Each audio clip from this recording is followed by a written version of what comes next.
Hoje a gente vai ter o encerramento, né, do primeiro seminário do programa Residência Pedagógica da Universidade Federal do Oeste do Pará. E quem vai fazer a palestra de encerramento para nós vai ser o professor Francisco Jonathan. Eu vou fazer uma breve leitura da biografia, né, acadêmica do professor Francisco Jonathan. Então, o professor Francisco Jonathan, ele é graduado em matemática, ele fez licenciatura plena, mestre em educação na linha de pesquisa de educação matemática e ensino de ciências, e doutor em ensino de ciências e matemática pela Universidade Federal do Rio Grande do Norte.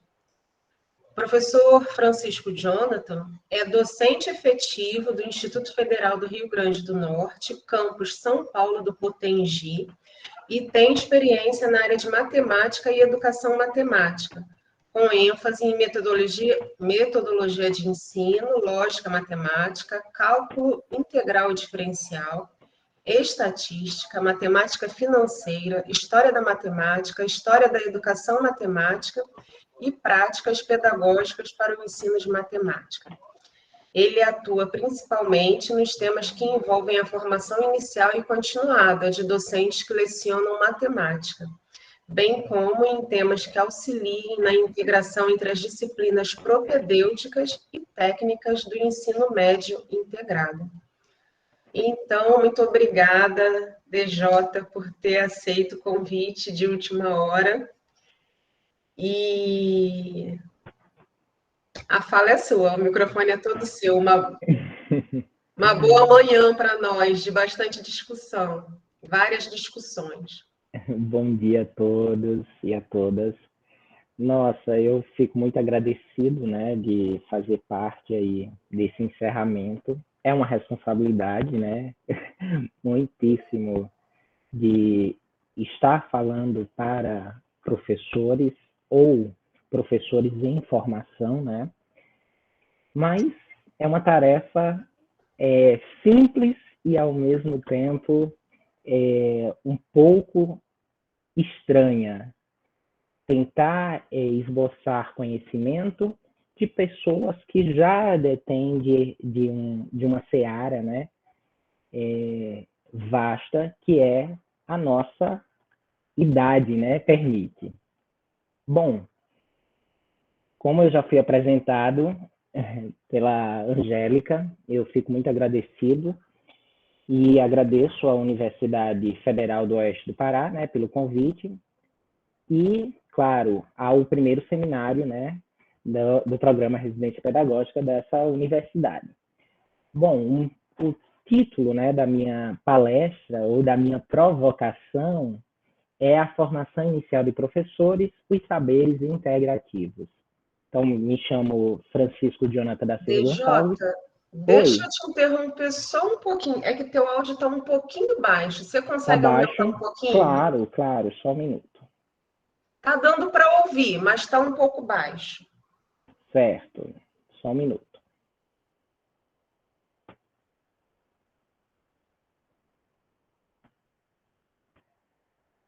Então, espera aí, pode ser que também seja o meu headphone. E agora? Melhorou, DJ. Pronto. Então, como eu falei, né, o título da minha palestra vai ser Formação Inicial de Professores, os Saberes Integrativos. Bom, eu venho de uma formação, né, muito pautada na educação matemática, que é meu campo de pesquisa, né, e de atuação, e por isso a minha fala é nesse campo, né? Minha fala, ela não poderia ser diferente, né, da minha formação. Então, eu vou trazer aqui o sumário da minha apresentação para que vocês possam saber tudo que vai ser esboçado nessa apresentação.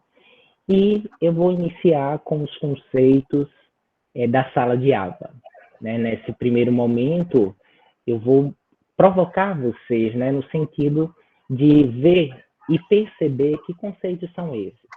Nós, professores, né, da educação básica ou até mesmo do ensino superior, nós temos preocupações quanto aos conceitos que são apresentados nas salas de aula, mas também uma preocupação dos conteúdos, né, de dar conta desses conteúdos. Então, eu vou falar um pouquinho sobre isso. Logo na sequência, eu vou começar com a provocação, né? Qual o meu objetivo na instituição de ensino? Então, eu vou pautar muito a minha conversa hoje com vocês a partir de uma entrevista que ocorreu com uma personagem importantíssima para o Brasil, né? Que infelizmente faleceu em 2014, que é o Rubem Alves. E no documentário que foi produzido, né, ele comenta que nós, professores, temos que ser os professores de espanto. E eu vou tentar ser esse professor de espanto para vocês, para que, de fato, vocês consigam perceber qual é o seu objetivo na instituição de ensino, seja ela como aluno, seja ela como profissional, né, de educação. O meu terceiro tópico é: consigo ressignificar o que aprendo? Então, muitas vezes, a gente se questiona, né, em relação a, eu estou vendo um monte de disciplinas na graduação e essas disciplinas eu nem vou usar, não sei para que eu estou estudando. Será que você consegue ressignificar aquilo que está sendo apresentado, né, pelos profissionais da educação? Será que você consegue fazer essa ressignificação para os seus educandos? Então, é um questionamento que eu vou deixar bem aberto para vocês, para que a gente possa conversar um pouquinho sobre isso também. O nosso item, né, 4 aqui da apresentação vai ser: que conteúdos devo apreender? Então, a gente sempre faz muita confusão, né, entre conceitos e conteúdo. A gente diz que está apresentando um conceito, só que, na verdade, a gente quer apresentar um conteúdo, e vice-versa. Então, aqui eu também vou tentar esclarecer, pelo menos de uma maneira um pouco simplista, né, as diferenças que envolvem entre um conceito e um conteúdo, e a importância de saber essas definições. E para finalizarmos, os questionamentos. Se vocês perceberam, os meus slides, né, eles foram produzidos numa perspectiva de inclusão, né, o fundo preto e com o detalhamento em branco e com cores que possam chamar a atenção. Eu só peço desculpa ao meu áudio, que infelizmente eu não consegui fazer a digitação, mas foi uma única falha que eu tenho aqui na apresentação, tá bom? Mil desculpas. Claro que quando a gente começa a ser professor, a gente sempre tem que ter objetivos, né? A gente tem que ter objetivos. E dentro do ambiente da sala de aula, a gente tem que ter 2 tipos de objetivos, né? Os objetivos de aprendizagem e os objetivos de ensino. Eu, como palestrante, eu trouxe os meus objetivos de ensino, porque são os objetivos que estão relacionados à minha prática como docente. Então, aqui eu vou esboçar o que eu vou fazer durante a apresentação. Então, são os objetivos de ensino. Os de aprendizagem estão relacionados aos alunos, né? Ou seja, aos ouvintes, que no caso são vocês, que eu não coloquei aqui, porque cada um vai ressignificar da maneira que achar que dá conta na área do conhecimento, visto que aqui tem professores ou estudantes de matemática, física, letras e pedagogia, né? Então, aqui o meu primeiro objetivo é expor as principais ideias acerca da formação inicial de professor e suas implicações para o mundo do trabalho. Então, a gente vai conversar um pouquinho sobre isso de uma maneira um pouco estranha, porque eu não quero ser aquele professor caixinha. Eu sou da matemática, mas essa caixinha eu estou fora há muito tempo. Logo em seguida, vamos exibir, né? Eu vou exibir para vocês questões provocativas para o pensar e agir na educação. Lembrando, pautando no que eu estou mencionando sobre o nosso Rubem Alves, né? Que seja aquele professor espanto. Então, eu vou também provocar vocês no sentido de por que a gente não faz o nosso educando pensar? Então, é mais uma das provocações que eu vou fazer aqui. E, claro, vou apresentar de um modo geral os saberes docentes que estão relacionados aos disciplinares, profissionais, curriculares e experienciais, pautados, claro, em Tardice, né, 2002, 2019, e tantos outros profissionais da educação que trabalham com os saberes docentes, né, na perspectiva de Paulo Freire, entre outros. Claro que, assim, eu não vou defender nenhum deles, porque o intuito da apresentação é que vocês visualizem esses saberes sem necessariamente eu comentar cada um deles. Então, os conceitos da sala de aula, eu vou começar, né, com uma personagem que talvez seja lembrada muito pela parte das áreas exatas, mas que também influenciou positivamente, né, o âmbito das ciências humanas, principalmente a filosofia, que é o Albert Einstein. E ele trouxe para nós, né, em um dos livros, claro, e existe 1000 traduções, e eu trouxe uma tradução de 1979, se eu não estou enganado, foi 81. E essa tradução eu tirei uma partezinha que eu achei bem importante para iniciarmos o momento de hoje. E eu trouxe, de 81. E eu trouxe a seguinte fala, né, relacionado ao que o Einstein escreveu. Não basta preparar o homem para o domínio de uma especialidade qualquer. Passará a ser, então, uma espécie de máquina utilizável, mas não uma personalidade perfeita. Então, eu trago essa citação para iniciarmos a nossa conversa propriamente dito, para dizer que, assim, vocês estão num curso de formação inicial de professor. Vocês já vislumbram o mundo do trabalho. Mas pensem sempre que vocês não precisam necessariamente ser bom em tudo, ou apenas em uma única área de conhecimento, mas que vocês conheçam e perpassem por todos os campos e tenham um pouquinho, bebam um pouquinho de cada uma dessas fontes, porque a formação do professor vai muito além das disciplinas escolares.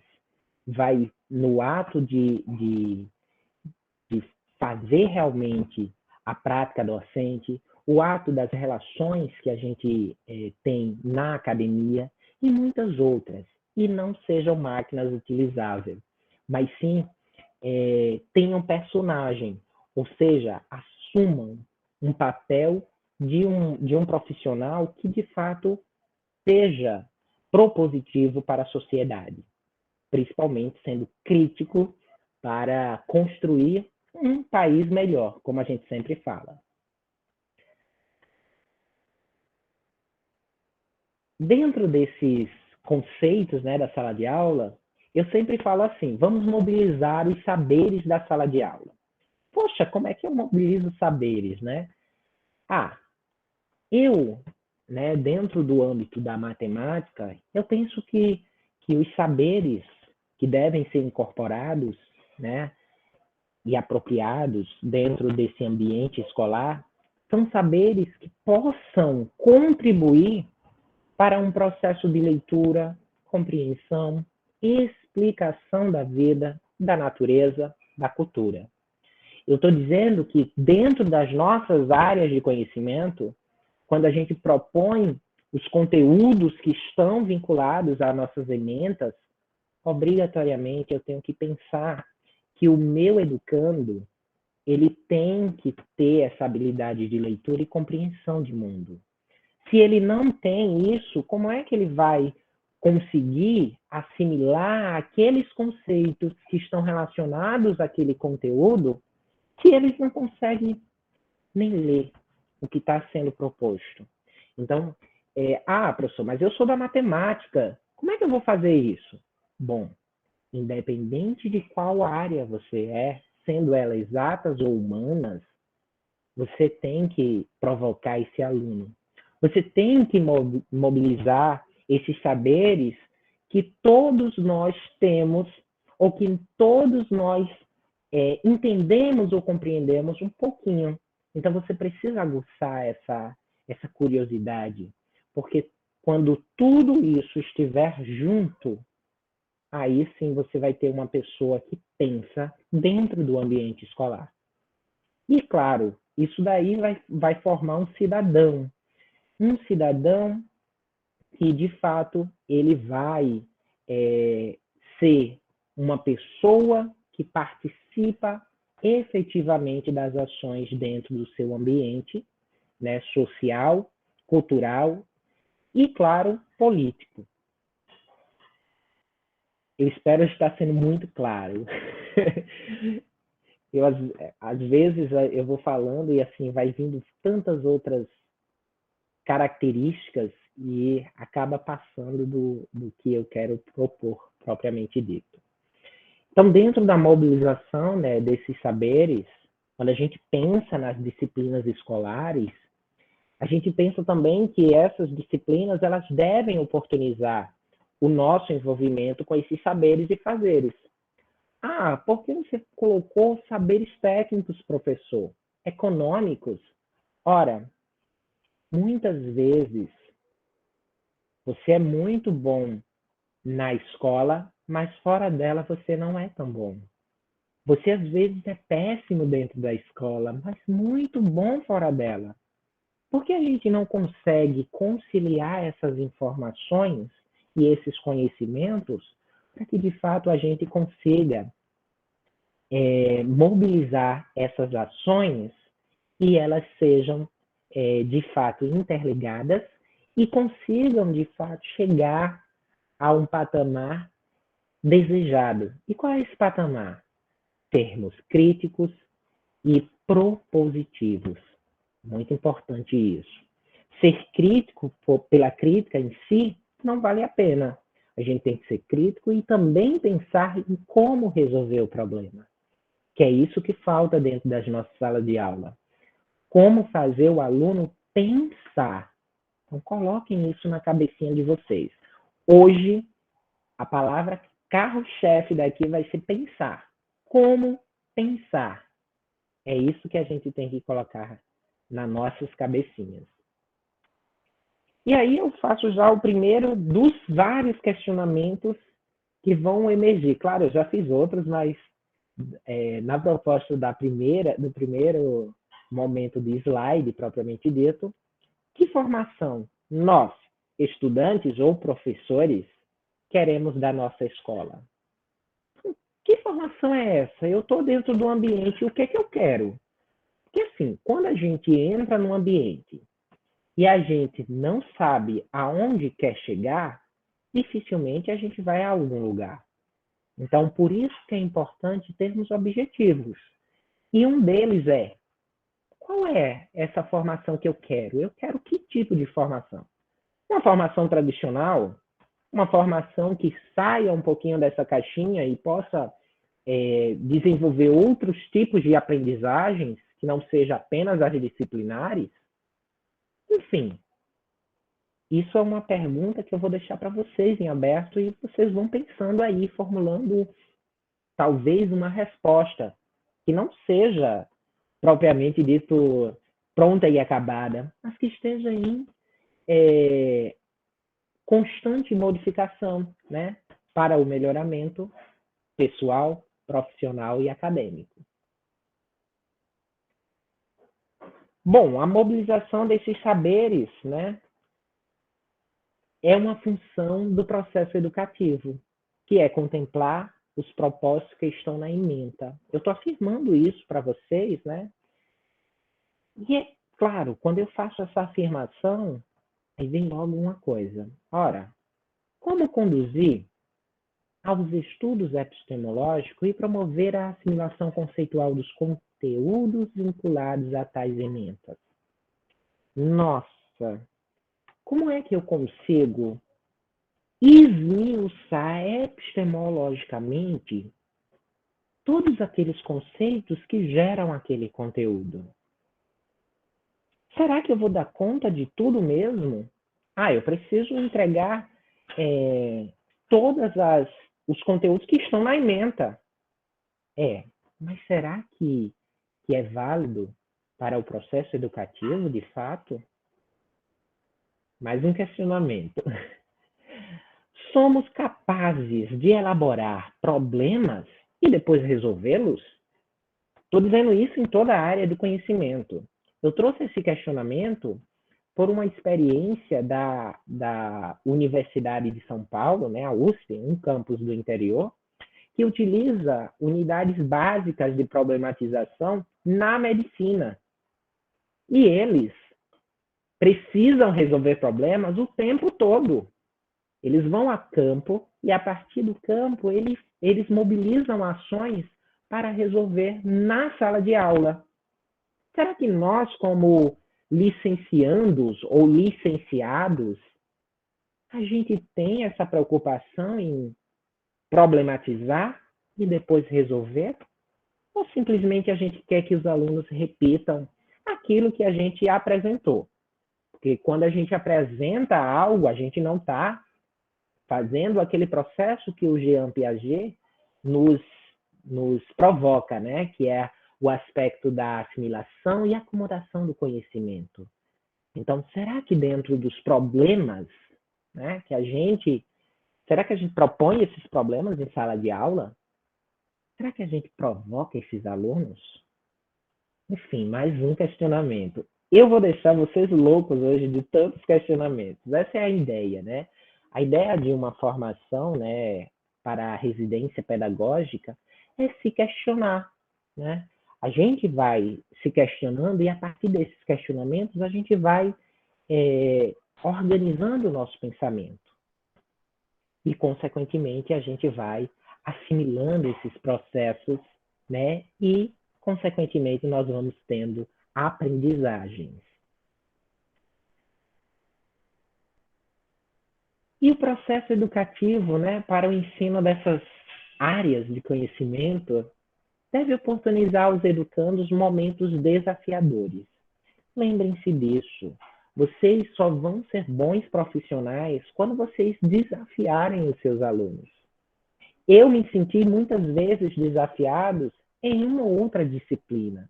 E nas outras eu me senti tão péssimo porque eu queria apenas fazer o que o professor imaginava ser perfeito. Então, vamos ser esses professores, esses educadores desafiadores. O professor espanto, como diria o Rubem Alves. E que desafio os professores estão propondo para os seus educandos?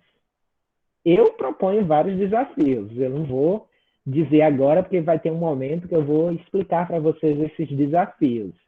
Mas será que vocês fazem isso? Será que vocês estão, né, como alunos, sendo provocados, sendo desafiados? Então, pensem sobre isso. Vocês que estão no curso de formação inicial, será que os professores de vocês estão provocando vocês? E vocês que já lecionam, vocês provocam seus alunos? Então, mais um questionamento. Nossa, professor, eu pensei que a palestra fosse muito mais teórica, epistemologicamente falando. O senhor traria mais definições? Não. Aqui é um momento de formação. Tanto vocês quanto eu, o professor nunca para de se formar. Então, estamos nesse processo de formação e, claro, esses questionamentos eles vão mobilizar as nossas ações, tanto agora quanto em ações futuras. E, claro, a compreensão e a conexão entre os conhecimentos, ou entre o conhecimento estabelecido nas práticas sociais e as diversas representações que podem ser materializadas, perpassando os conhecimentos matemáticos, que é o meu caso, né? Eu coloquei conhecimentos matemáticos, mas isso aqui vai além da matemática. Eu coloquei um exemplo somente porque é a minha área de conforto. E esses conhecimentos matemáticos que foram apropriados no decurso da trajetória educativa. A gente costuma, por exemplo, na matemática, já que eu resolvi colocar esse exemplo, a gente costuma trabalhar com a etnomatemática, que são uns olhares, né, de uma matemática que não é formalizada e nem é para ser, mas que muitas vezes a gente acha que a gente precisa matematizar. Ora, minha gente, a etnomatemática nada é matematizada. A gente observa. O que a gente matematiza é algo relacionado à modelagem matemática, que a gente vai modelar e esse processo de modelamento é justamente essa matematização. Mas a etnomatemática não tem essa matematização. Eu estou dando esse exemplo, desculpem as outras áreas de conhecimento, mas é só para que a gente possa compreender um pouquinho também na especificidade da matemática, tá bom? E claro, agora eu só coloquei esse exemplo da matemática porque eu queria que vocês observassem o áudio que vai ser produzido agora. Bom, eu vou colocar o áudio, mas eu vou ver como é que vai acontecer, porque eu fiz o teste antes e eu preciso tirar o fone para poder funcionar. Só um minutinho.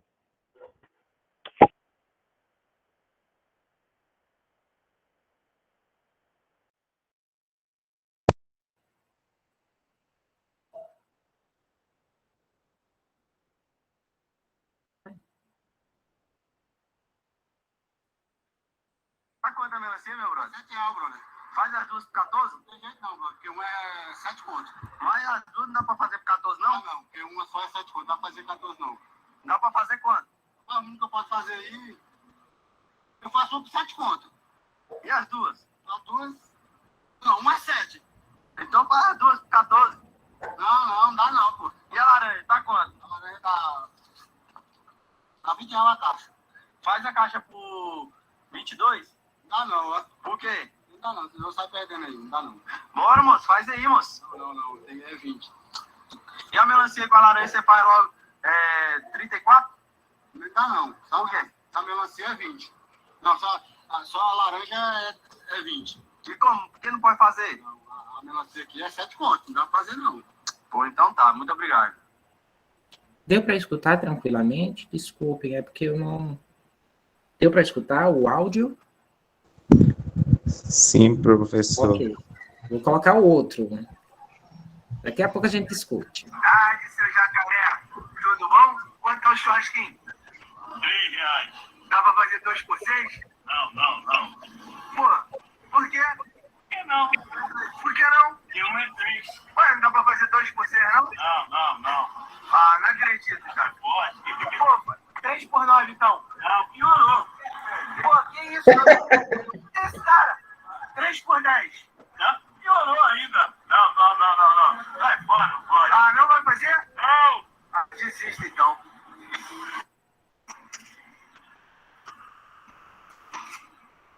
Quanto que é a farinha? Farinha, essa pequena aqui é 3 reais, tá baixinho. Aí 2 é 5. 12 é 5? Você faz 3 por 10? Ah, não tem jeito não. Não? Não, eu faço uma por senhora por 3. E 2? 2 por 5. Mas aí pra mim é pouco, dá pra fazer 3 por 10? 3 pacotinhos desse? Ah, não dá não. Não? Ah, não, aperta pra mim, fica caro. Pagando carne, mandioca. É. Difícil, né? A lenha, né? Tem a lenha também. Aí 1 é 3, 2 é 5. 3 por 10 eu não posso. Então tá, depois eu passo aqui, tá? Então tá. Obrigado. Ei, quanto é o geladinho? 50 centavos. 50 centavos? É. A senhora deixa 5 por 2,50. Por quê? 4 dá R$2. Só deixa 5 por 2,50, rapaz. É bom. Rapaz, deixa Que é ótimo, né? Um não é 50 centavos, a senhora deixa Tem só... que comprar papa e açúcar e leite. E é só perder, rapaz. A senhora não deixa 5 por 2,50, não. Tá certo. Tem que comprar a polpa, né? O açúcar. Açúcar, leite. Um é 50 centavos. O capim da pega pra deixar 5 por 2,50, né? Aí a senhora não ganha nem um centavo. Aí eu não ganho. A senhora é vascaína, né? Graças a Deus, né? E eu sou flamenguista. Ei. E aí? Onde é que tá o globo? Tá 2? Esse tá maior. Esse tá 2 por 4? Não.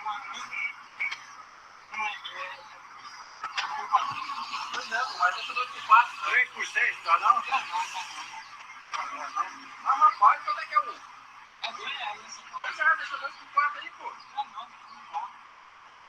Tá bom, então. Falou. Isso aqui com o sorveteiro mais importante da cidade, que só quem tem esse sabor é ele. Vou mostrar aqui o carrinho do homem. Olha o carrinho do homem. Diga aí os sabores aí. Napoleão, Frox, Moussiri, leite compensado, nata guaiaba e o chocolate. Leite o quê? Leite compensado, nata guaiaba e chocolate. E leite compensado é de madeira, é?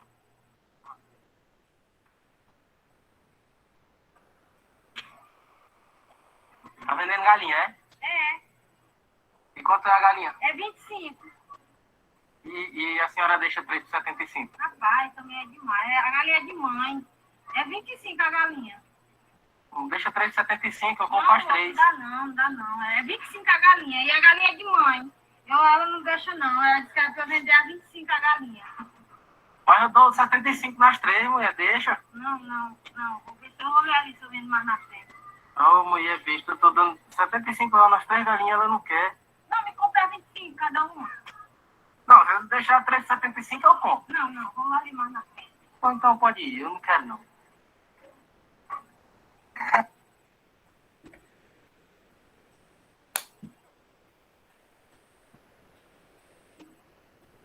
Bom, O que vocês acharam dos áudios, né?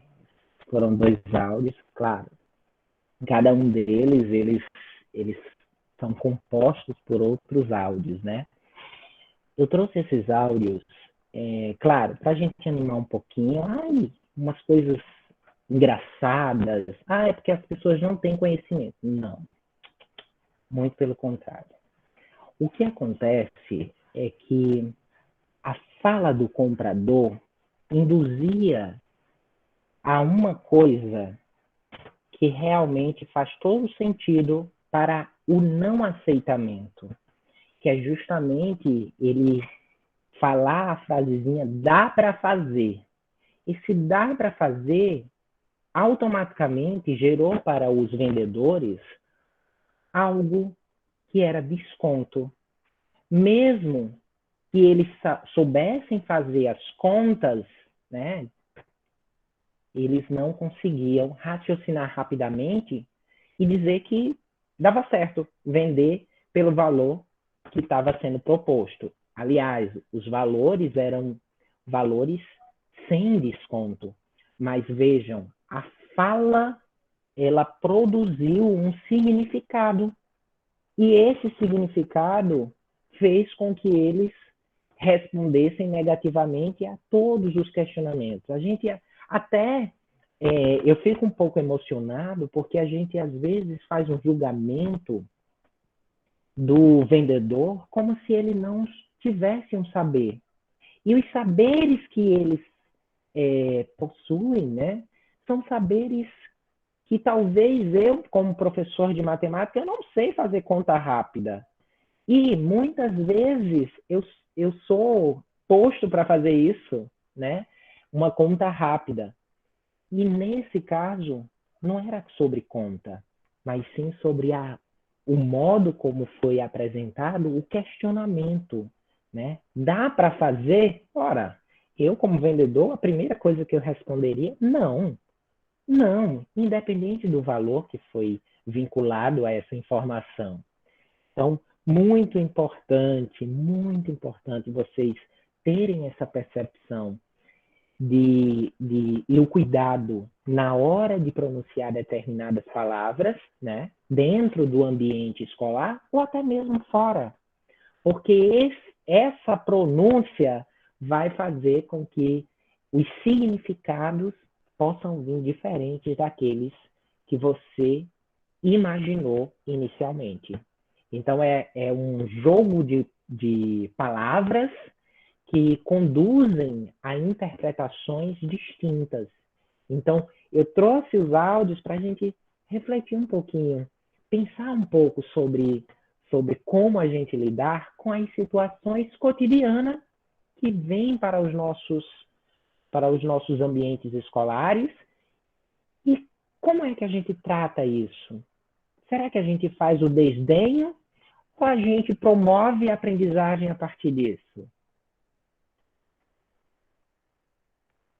Dando continuidade, né, no nosso segundo tópico, qual o meu objetivo na instituição de ensino?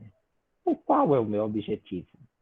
Todos nós temos objetivos. Será que o seu é diferente do meu? Claro, lógico. Nós temos processos distintos de aprendizagens e automaticamente nós temos objetivos distintos para o alcance delas. E os objetivos de ensino e os de aprendizagem? Lembrando, novamente, quando a gente está num ambiente de sala de aula, a gente sempre tem que estar muito claro isso aqui. O que é que eu vou ensinar e o que é que os meus alunos vão aprender. Lembrem-se disso. O professor só é professor quando está muito claro qual é a sua metodologia de ensino, qual é a sua didática, quais são os teóricos que lhe respaldam com aquela prática que você está promovendo. Então, tenham isso muito claro. E eu trouxe aqui o nosso eterno Rubem Alves, né? Morreu aos 75 anos. Não, 80, desculpem. 80 anos, né, em 2014, como falei para vocês. E nessa entrevista que ele deu, né, em 2011, ele falou o seguinte: estou pensando há um tempo em propor um novo tipo de professor. É um professor que não ensina nada. O objetivo da educação não é ensinar coisas, porque as coisas já estão na internet, estão nos livros e estão por todos os lugares. O professor deve ensinar a pensar, criar na criança essa curiosidade. Nossa, eu fico arrepiado quando eu escuto, né, ouço o Rubem falar, e aqui, quando eu fiz a transcrição, né, dessa fala, eu fico muito emotivo, porque assim, a gente precisa ensinar a pensar. Será que nós estamos ensinando a pensar? Uma coisa importantíssima, criar na criança essa curiosidade. A gente costuma tirar a curiosidade da criança. Eu tenho um exemplo na área da pedagogia, né? E prestem bem atenção os futuros pedagogos. Eu tenho um filho e certo dia a professora solicitou que ele pintasse uma galinha. Bom, ele pintou a galinha perfeita para mim, né? Para mim estava perfeita. Sabe como é que ele pintou? Ele rabiscou toda a galinha, rabiscou. E assim, a professora disse, coloque mais capricho da próxima vez. Nossa, aquilo doeu tanto nele, porque ele não sabia ler, mas ele pediu para que eu lesse e explicasse para ele o significado. E eu li para ele e disse, olha, a professora pediu para você pintar com mais carinho, pintar direito, porque aqui está rabiscado. Ele olhou para mim e disse, papai, o senhor me ensinou as cores primárias e me ensinou que a gente poderia transformar cores. Então eu estava transformando cores, porque não tinha todas as cores que eu queria. Eu assim, poxa, por que a professora não perguntou isso a ele? Então, criar essa criança com criatividade, né, é deixar que a curiosidade ela emerja e o ato de pensar, porque naquele momento rabiscando ele estava pensando, né? Posteriormente, ainda nesse mesmo exemplo, ela mandou uma nova galinha, né, para que ele pintasse. E ele olhou para mim e disse: papai, é a mesma galinha. Eu já tinha pintado antes. Eu disse: é, meu filho. Mas a professora gostou tanto da sua pintura que ela solicitou uma nova pintura.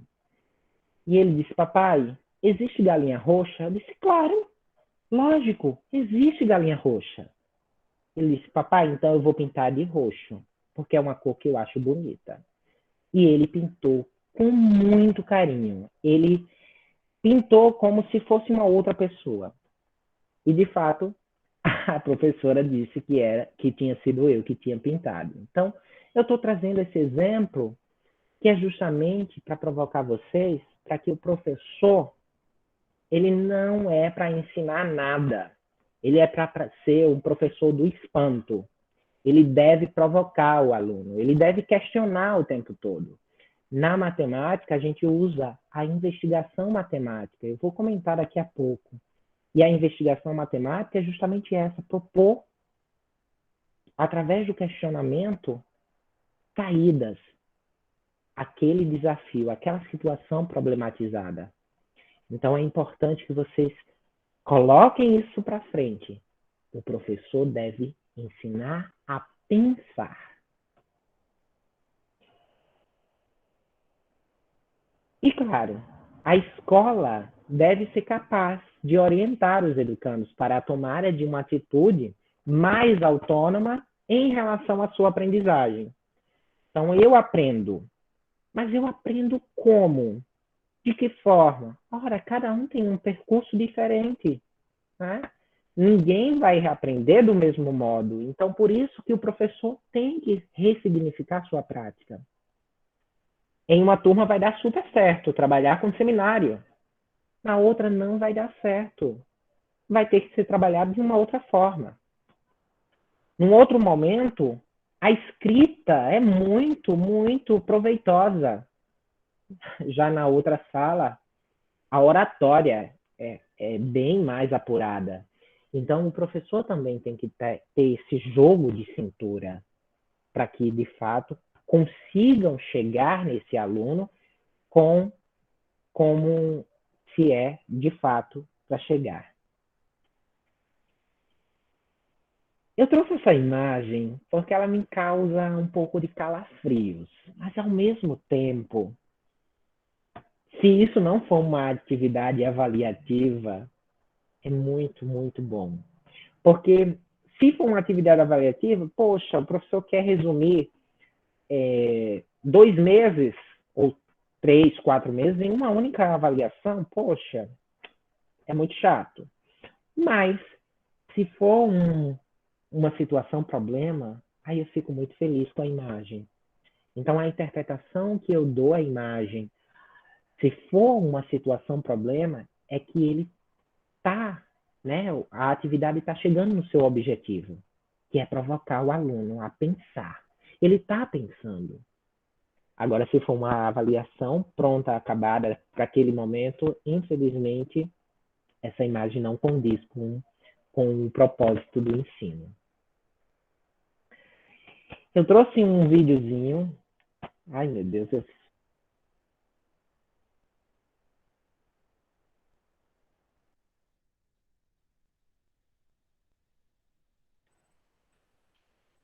Observem esse vídeo e vamos ver quais são as impressões que a gente vai ter. Bem, aqui estou eu de novo para a minha apresentação. Adivinha o que eu trouxe hoje? Tenho coisas que vão impressionar e arrepiar vocês. O que eu tenho aqui vai deixar vocês morrendo de medo, um horror, um terror. Eu trouxe aqui... Sim, professora? Nem sempre a gente consegue agradar a professora. Quem foi o pai de Henrique IV? Não me importo, eu não dou isso. Professora, eu sinto muito. É que saiu contra a minha vontade.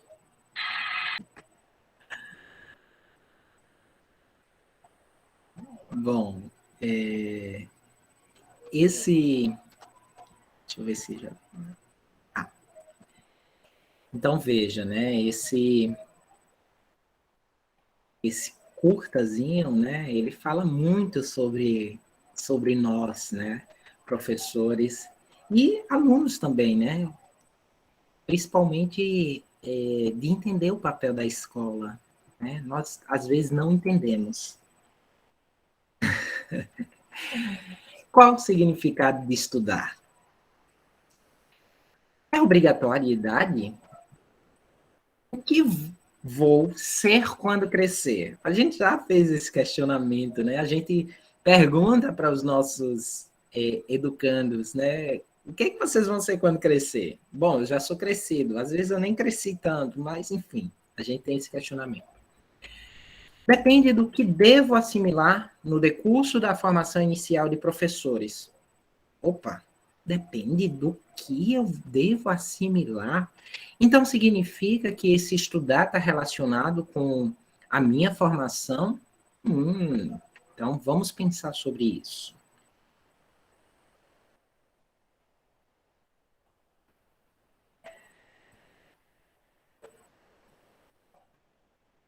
As abordagens didáticas podem limitar os educandos. Então, isso é uma afirmação que eu faço e eu tenho plena convicção, né, por fazer várias experiências, né, dentro do ambiente escolar e, claro, identificando as limitações de cada uma das abordagens. Os educandos são acostumados a pensar e construir suas definições, seus pensamentos? Será? Será que os educandos são acostumados a pensar? Vocês deixam eles construir as suas próprias definições? As suas linhas de raciocínio? Enfim, eu estou trazendo vários questionamentos para que vocês sejam incomodados mesmo e possam ressignificar tudo isso que eu estou mencionando. E, claro, consigo ressignificar o que aprendo? Eu trouxe aqui mais um vídeo. Meu Deus, esse homem é cheio dos vídeos. Bom, esse vídeo, ele tem algumas palavras de baixo escalão, mas eu quero que vocês vejam o significado, tá bom? Eu quero que vejam o significado. O significado é muito, muito além do esperado. Então, vocês vão ficar assim, percebendo cada um dos detalhes que vão emergindo no enredo, tá bom? Passo sim, pode deixar.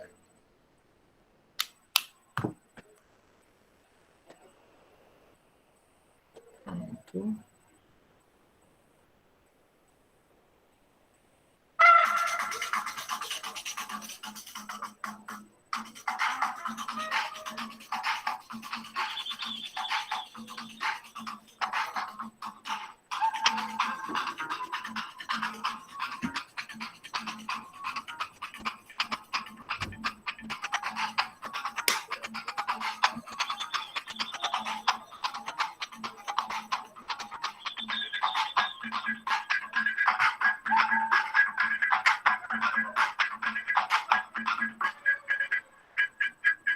A independência brasileira está diretamente ligada aos acontecimentos da Europa do século XIX. Napoleão queria conquistar a Inglaterra. Professor, o que é Xi? Não é Xi, gente. Vocês estudaram isso na aula passada, é 19, agora é de romano. Napoleão atacou a Inglaterra pelo mar, mas perdeu na Batalha de Trafalgar de 1805. Morreram os quantos, professor? Quantos morreram não interessa. Vamos continuar a aula. Ele percebeu... Oi. O que tem a ver os romanos com isso aí? Não tem romano nenhum. Ele percebeu que era muito difícil conquistar a Inglaterra, que é uma ilha. Napoleão era romano, não é? Não, Napoleão era francês. Ele conquistou quase toda a Europa, menos a Inglaterra e a Rússia. Troca. Que armas ele tinha, professor? Deixa eu terminar a aula, querido. Ele percebeu que era muito... Era Ruger, então, pistola, fuzil, 762, AR-15, pistola... Não tinha nada disso. Nem não tinha nada disso. Troca, gente. Então, o que ele fez? Ele proibiu todos os outros países de fazerem comércio com os ingleses, inclusive os portugueses. E inclusive os romanos também. Esquece os romanos. Não tem romano nenhum nessa história. Napoleão era francês, ele queria conquistar a Inglaterra, mas não conseguiu. Dona Maria, rainha de Portugal, ela era doente, chamada de Maria Louca. Não, porque ela ficava gritando nos palácios, que sou maluca.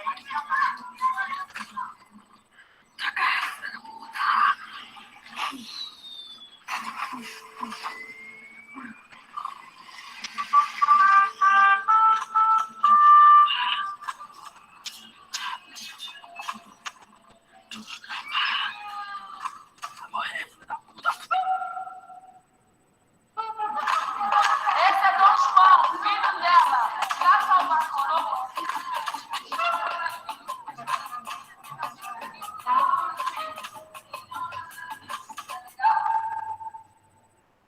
No dia 29 de novembro de 1807, ele veio para o Brasil e numa esquadra de 36 navios com 15 mil pessoas, entre nobres, funcionários de alto escalão.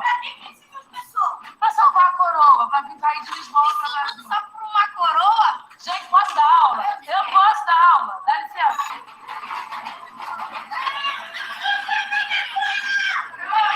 Bom dia, bom dia. Dá pra gente ter uma aula hoje? Quem lembra, gente, da aula passada? O que eu falei na aula passada? Isso, fora o passeio eu dei uma aula. O que vocês lembram da aula? Os romanos, professora, que eles queriam brigar com os gregos, só que os gregos eram mais gregos.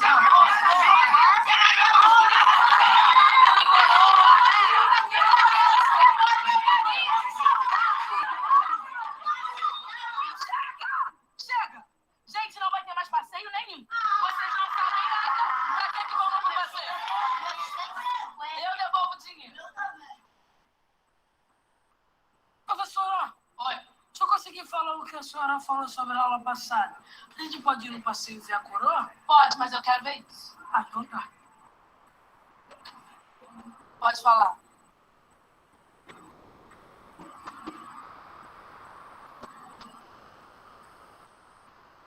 É o seguinte, esse aqui é o Morro Francês, onde um maluco chamado Napoleão mandava, era o dono. E ele mudou o jeito dele de mandar. Esse aqui era o Morro Vizinho. E ele queria que o Morro Vizinho fosse da mesma maneira que o Morro dele. Antes disso, a parada era dos ingleses, que vendiam bagulho para toda a região. Mas Napoleão vencia pouquinho a pouquinho e impediu os morros de comprar bagulho da Inglaterra. Os ingleses ficaram boladão e deram couro nesse filho da puta na Batalha de Trafalgar. Primeiro, ele invadiu o Morro dos Espanhóis e fechou a boca dos ingleses que ele tinha lá. E depois caiu matando o Morro do Alemão. Assim que ele dominava o morro, ele dava pro chegado dele tomar conta. Porque era muita boca pra ele tomar conta. Aí o Zé Bunda foi querer invadir essa parte que era lá. Os soldados dele acabaram dançando. Aí ele tava quase invadindo o Morro de Portugal. Em Portugal, o jeito dele era fugir. Pra onde?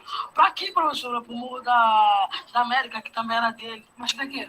Porque a Inglaterra queria salvar aqui, porque aqui é o comércio grande, aqui o continente é maior. Aí o jeito era os portugueses pedir ajuda para os ingleses. Ué, pra salvar a coroa deles. Salvar a coroa? Como que eles fizeram pra salvar a coroa? Ah, parceiro, aí eu já não lembro mais não. Deixa que daqui eu continuo. Tá? Napoleão cometeu o terrível engano de repartir os novos reinos entre seus familiares, que se mostraram ser governantes e incompetentíssimos. Em 1813, as tropas napoleônicas foram atacadas por todas as potências europeias. Napoleão retirou-se para a França, mas até esta foi atacada por russos e prussianos. Com a queda de Paris, o imperador acabou renunciando. E foi finalmente em junho de 1815 que sofreu sua última grande derrota, na célebre Batalha de Waterloo. E assim, ele foi levado para a ilha de Santa Helena, onde terminou sua vida na mais completa solidão.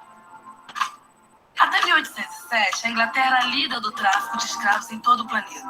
Os ingleses eram responsáveis por 2/3 do negócio. Os ingleses precisavam continuar com o tráfico com a América. Para isso, resolveram escoltar a frota portuguesa.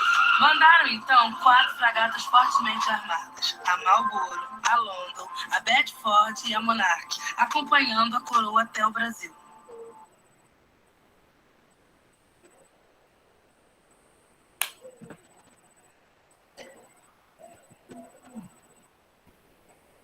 É muito provocativo, né?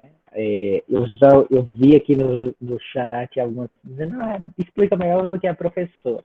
Mas ele só tem essa explicação porque a professora explicou anteriormente, né? Então, ele ressignificou aquilo que ele aprendeu pelas ações do cotidiano dele. Então, é uma reflexão muito, muito importante que a gente precisa fazer.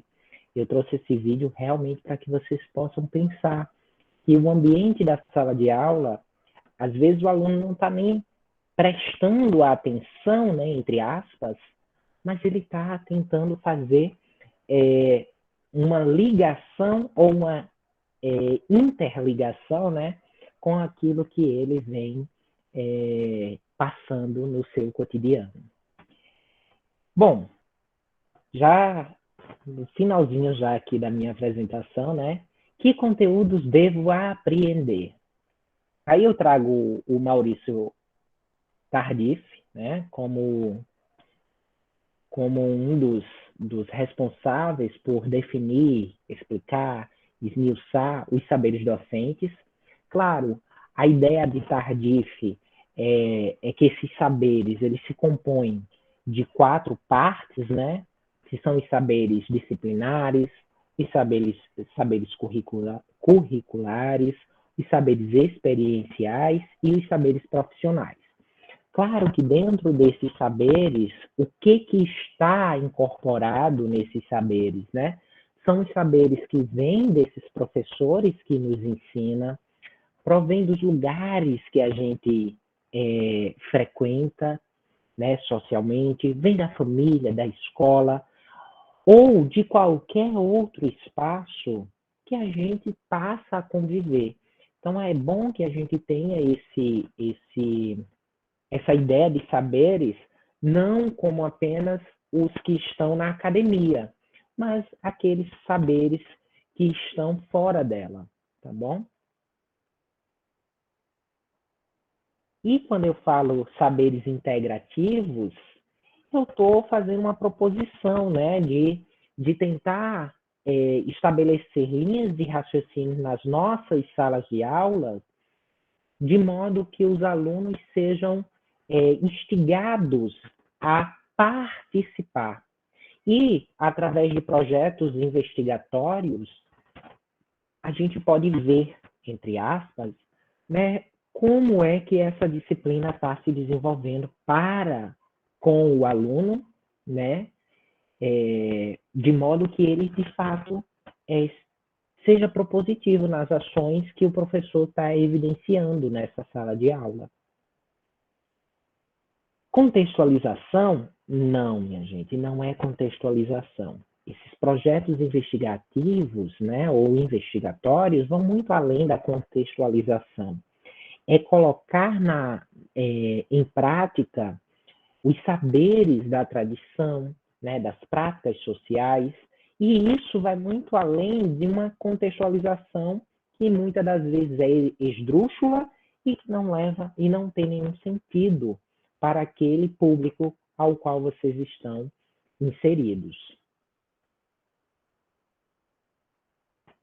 E, claro, quando a gente fala desses saberes, né, a partir de atividades, aí eu levo em consideração a matemática, né, que é o meu ambiente de atuação, por meio de Mendes, que trabalha com atividades investigatórias, né, e essas atividades perpassam quaisquer níveis de ensino, né? seja na educação básica ou seja na educação superior, tá bom? As situações reais, a partir de problematização, que a gente muitas das vezes fala em modelagem, né? Mas a gente também pode pensar que o aluno pode trazer um problema para a sala de aula e a gente tentar resolver. Como diria Bassanese em um dos livros que ele produziu acerca da modelagem matemática, ele retrata um exemplo de um curso de cálculo, né, que ele lecionou em um determinado período, e os alunos foram para a sala de aula com "eu odeio cálculo", né? A camisa que esboçava "odeio cálculo", e ele ficou desesperado. Como fazer com que esses alunos acreditem que o cálculo é para a vida dele e não simplesmente para passar de ano, né, entre aspas.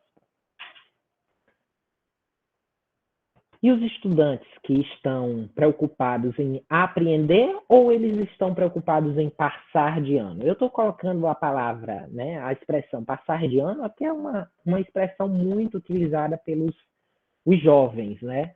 E a gente acaba incorporando essa frase e acaba se questionando, será que é só isso mesmo? O nosso papel é dar uma nota para que ele passe de ano? Poxa, se for só isso, eu não estou num bom caminho, eu estou fazendo totalmente o contrário. E relacionado aos meus estudos, né, que eu desenvolvo, para que vocês, quem tiver interesse futuramente, né, eu trabalho muito com o uso de seminários nas aulas de matemática. Ultimamente, como nós estamos no momento pandêmico, né, esses seminários viraram relatos das aulas anteriores. Como é que é isso?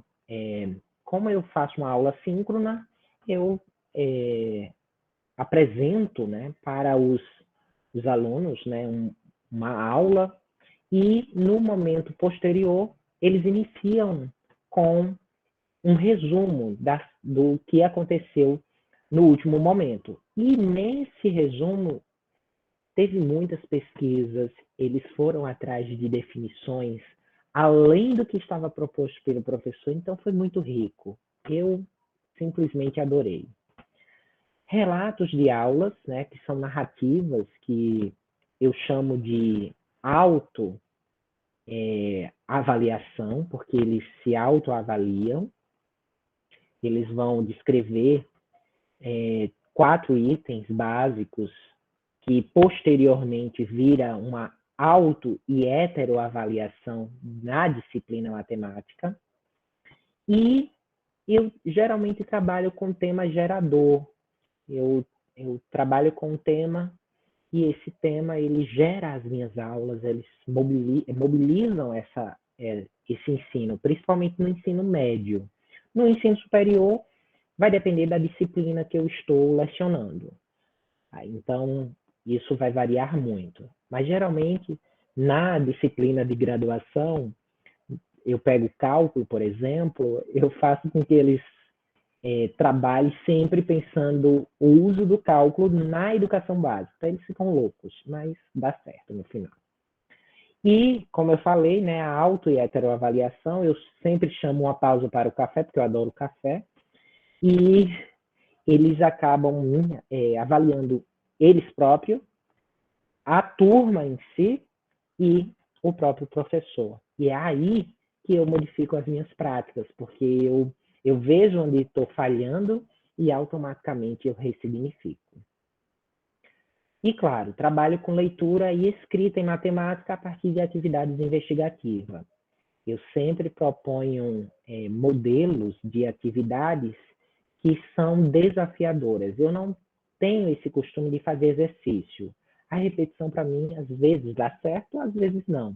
Mas eu, particularmente, trabalho muito com a leitura escrita. Inclusive, eu faço relatórios dos meus alunos, identificando as falhas, né, para que eles possam melhorar naqueles pontos limitantes, né? Bom, eu sempre trago uma imagem que represente um pouco desses saberes integrativos, né?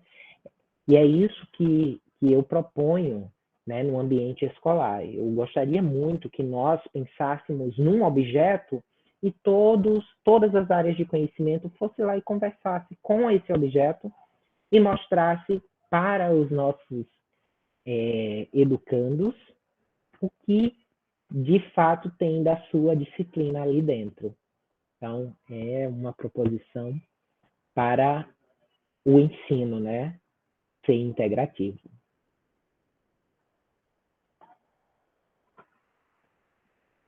Aqui foram as referências que eu utilizei, né? Eu utilizei a Base Nacional Comum Curricular, Como Vejo o Mundo, Educação e Mudança, o uso da história no ensino da matemática, investigação e a história da matemática no ensino. Na verdade, eu peguei algumas características, não propriamente dito.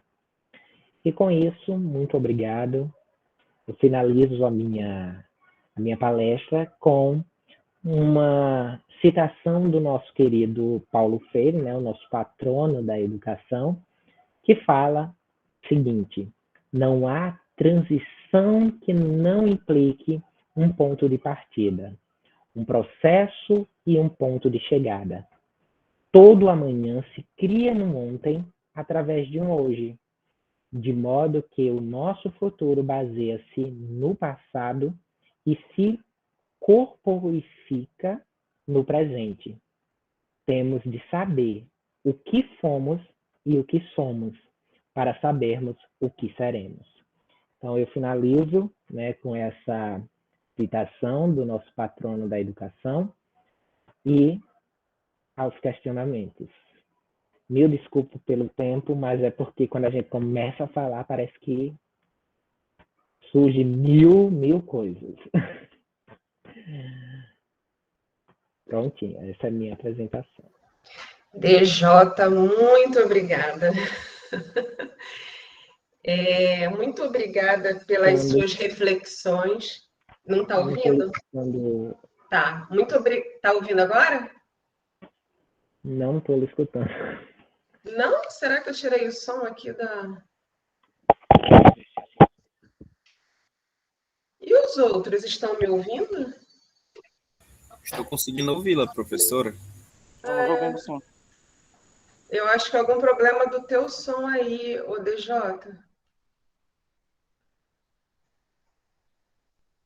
Agora eu que não estou te ouvindo mais.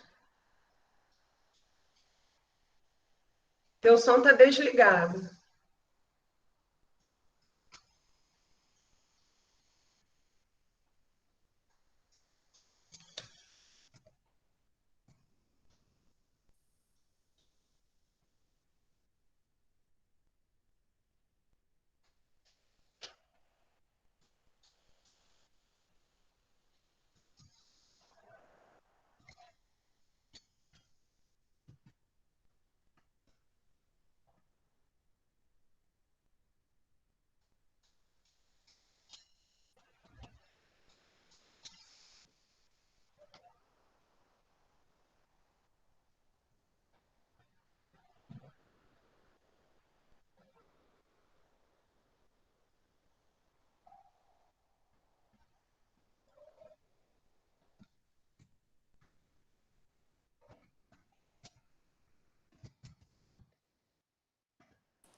Pronto, eu entrei aqui no meu, no meu celular.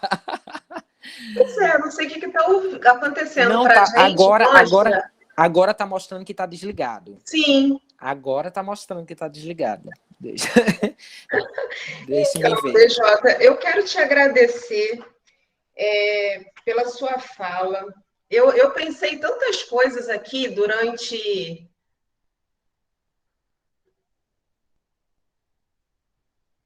Não está ouvindo ainda. Eu vou ficar aqui mesmo. Tá.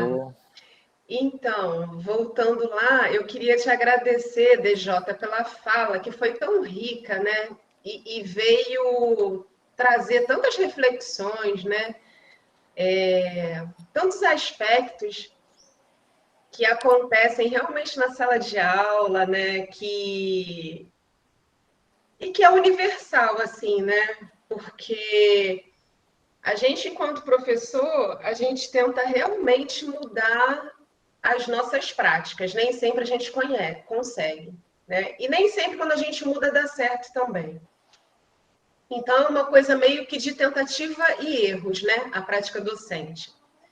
E você traz tudo isso muito bem quando você faz todas essas provocações, né? Porque, na realidade, você foi, pelo menos em mim, você foi me angustiando e me deixando um monte de questionamentos, que eu falei, meu Deus, quando é que o DJ vai parar com isso, né?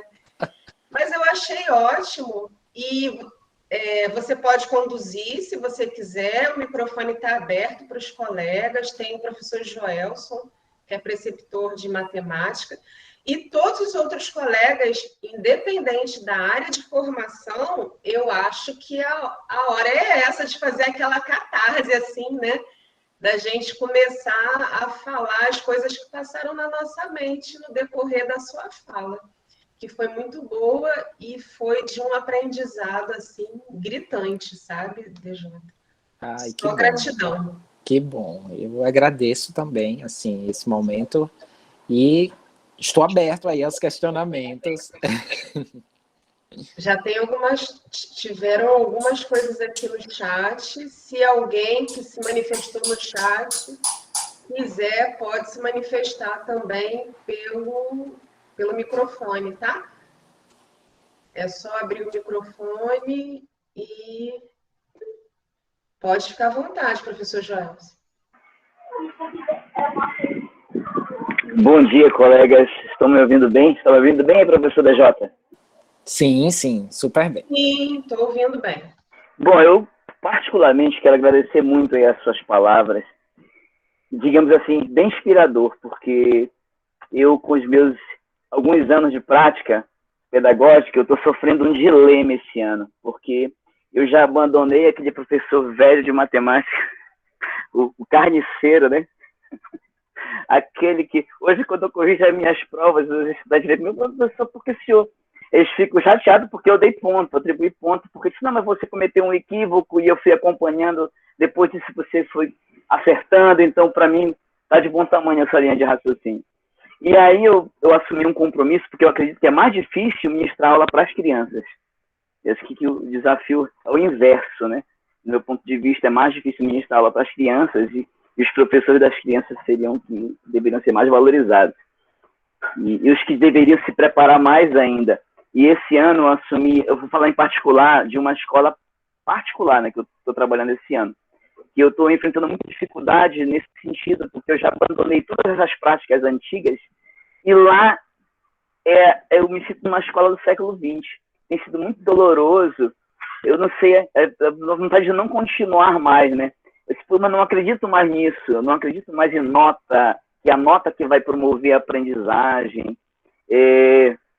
de não aproveitar aquilo que o estudante tem de conhecimento, tipo assim, o professor dizer que o estudante não conhece nada, não sabe nada, não tem nada a oferecer, e isso é muito doloroso, porque as experiências que já tive que os estudantes são maravilhosas, e eu até falo para eles, não, você pode contribuir com a sua ideia, porque eu estou aqui também para entender o seu olhar sobre a vida, no caso sobre a matemática, porque eu sou professor de matemática. Então, eu estava muito tenso esse ano, foi um ano muito tenso, porque eu não estou sabendo como conduzir o significado. Ao mesmo tempo, eu estou muito motivado com a minha mudança, porque eu acredito que pensar em educação precisa passar por você, profissional, né? E aí, os docentes que eu acompanho da residência, eu converso muito com ele, falo um pouco das lamúrias, né, do que vai acontecer no mundo real de trabalho, e a residência vem agregar nesse sentido, porque não tem sido fácil, com esses 2 anos de pandemia, ainda hoje o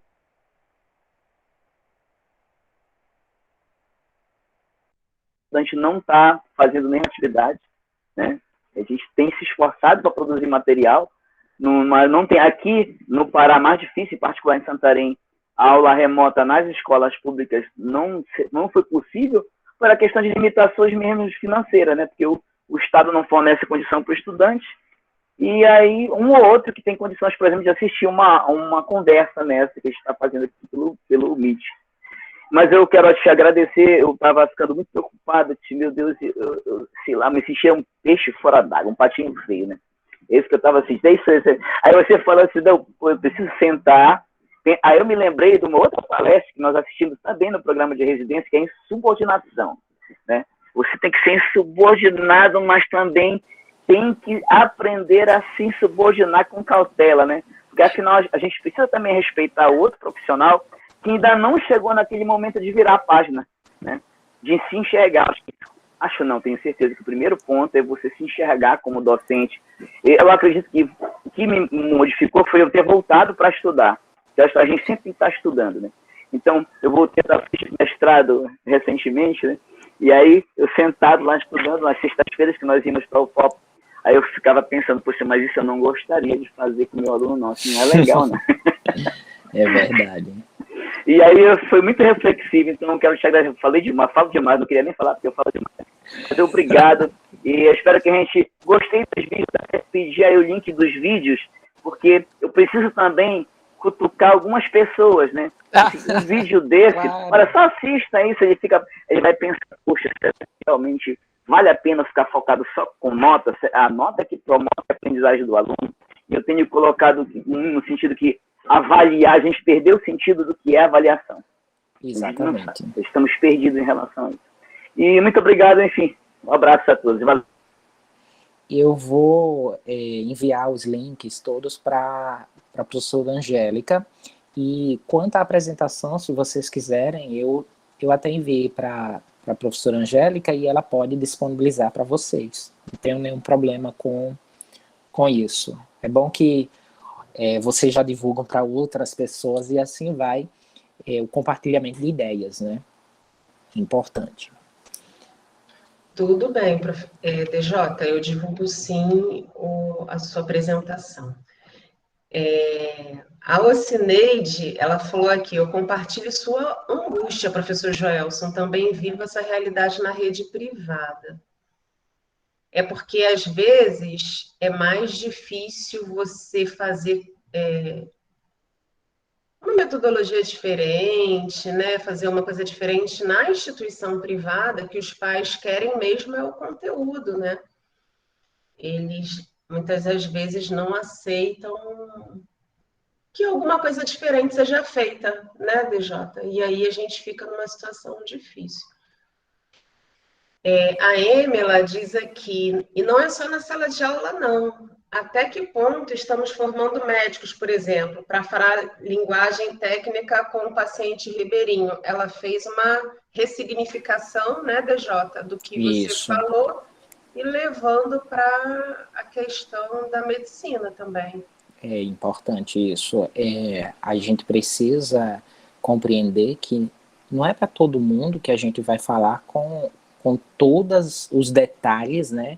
E, claro, sem o conhecimento necessário, né? A gente não precisa dizer o que a gente sabe para todo mundo. A gente precisa fazer aquelas adaptações que a gente diria, né? A transposição didática, né?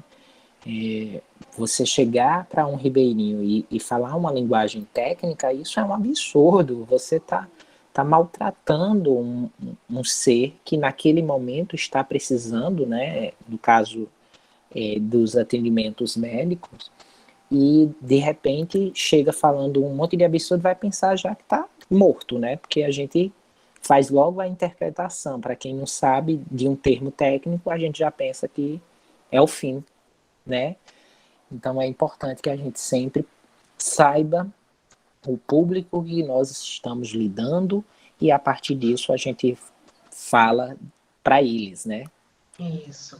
O Lucas Bessa também colocou aqui, ó, vídeo excelente para reflexões sobre o ciclo de características do ensino tradicional.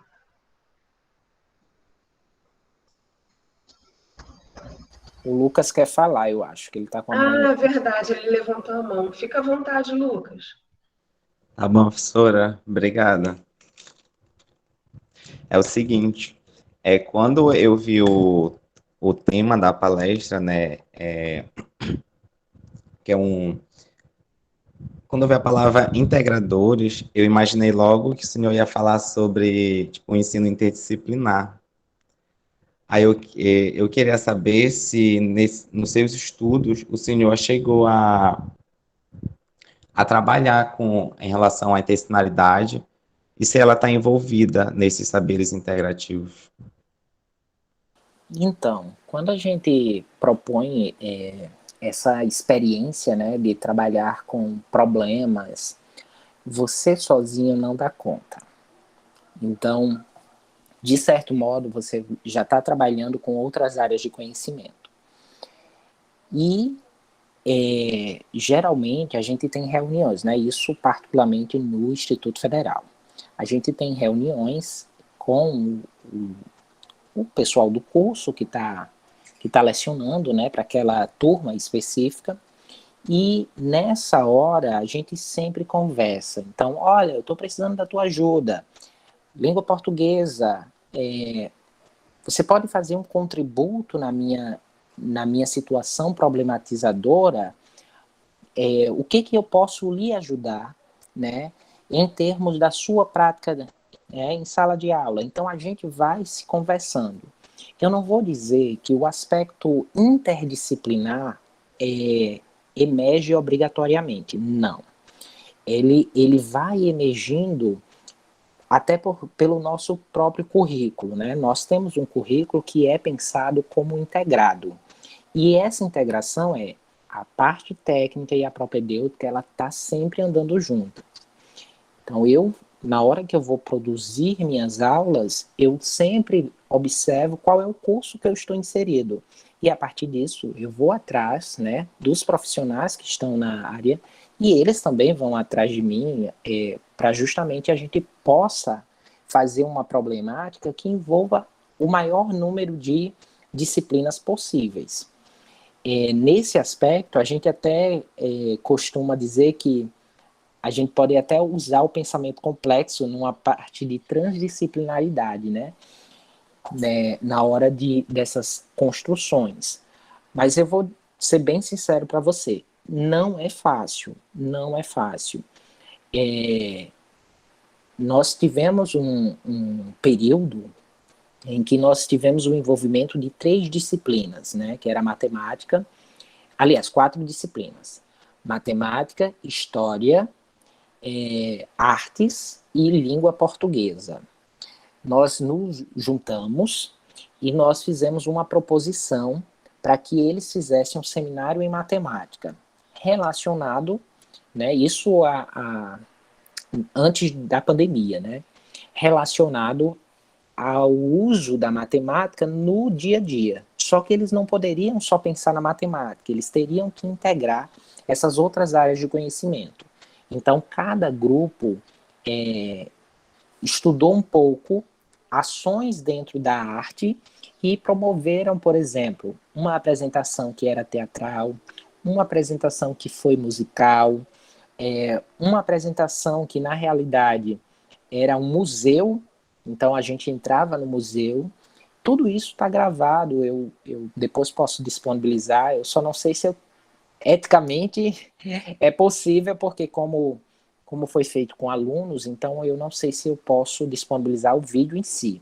Mas a ideia toda eu posso disponibilizar para vocês. E assim, cada um, olha, os resultados foram tão significativos que os alunos, no colegiado dos cursos, solicitaram que os professores fizessem mais vezes isso.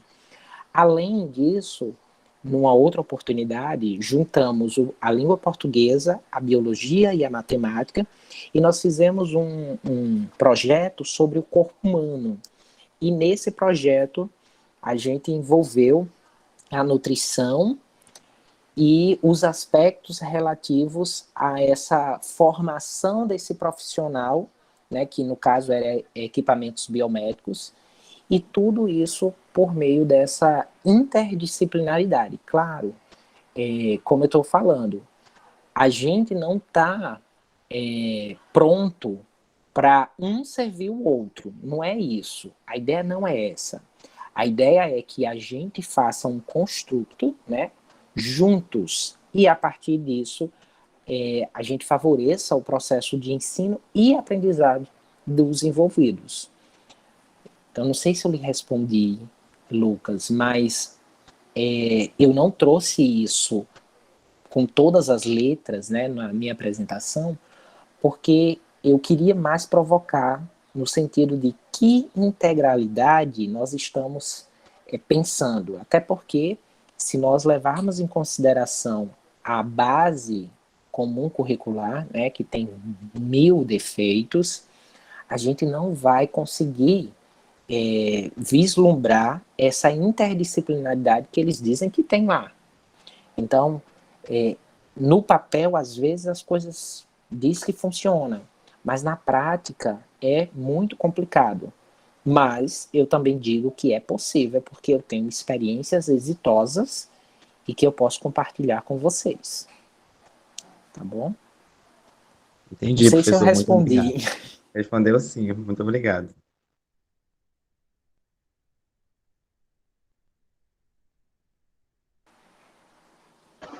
DJ, quando você falava... Eita, tá passando um caminhão bem aqui, peraí.